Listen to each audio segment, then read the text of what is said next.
এইটা আমার একটা অর্ডারের ভিডিও। মোল্ড বেশি সেল করি, বাট এটা হচ্ছে ক্রাফটের একটা অর্ডার ছিল। একটা জিপসামের বাবল প্লেটের অর্ডার ছিল।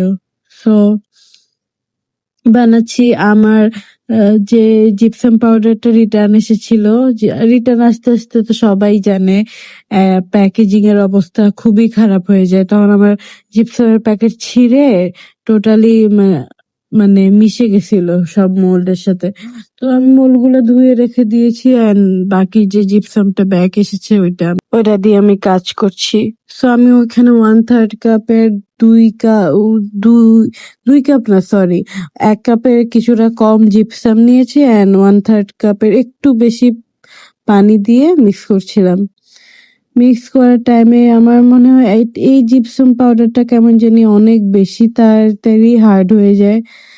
এই জন্য অনেক সমস্যা হয় আমার। আপনারা সবাই একটা ক্রাফট করার জন্য একবার জিপসাম রেডি করবেন, না হলে সময় নিয়ে কাজ করতে পারবেন না।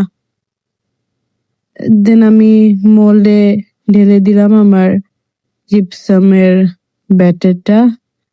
ভিডিওর ব্যাকগ্রাউন্ড সুন্দর আসার জন্য একটা সুন্দর জায়গায় জিপসামের কাজ করছিলাম, কিন্তু জিপসাম এত মেসি হয়ে যায় জায়গাটা।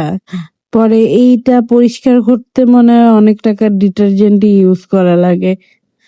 এই জন্য আমি বলি যে সবসময় বারান্দায় বা নিচে কোনো নিউজ পেপার বিছানোর পরে কাজ করতে, না হলে এই জিপসাম একবার লাগলে আর ওখানে থেকে উঠানো খুবই ডিফিকাল্ট হয়ে যায়।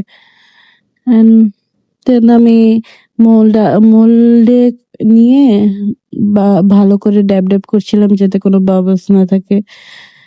বাবলস যখন উপরে উঠে যায় আমি আমার ব্রাশের পিছনের সাইড দিয়ে বাবলটা মুছে ফেলছিলাম। এরপর ডিমোল্ডিং করব।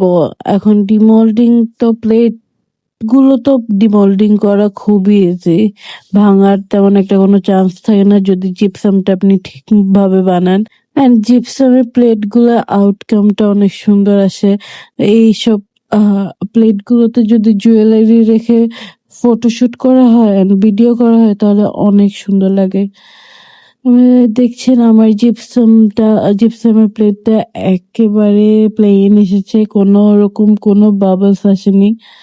এখন আমি ক্রাফটটা সিল করব এন্ড বার্নিশ করে প্যাক করে পাঠিয়ে দেব। That's it.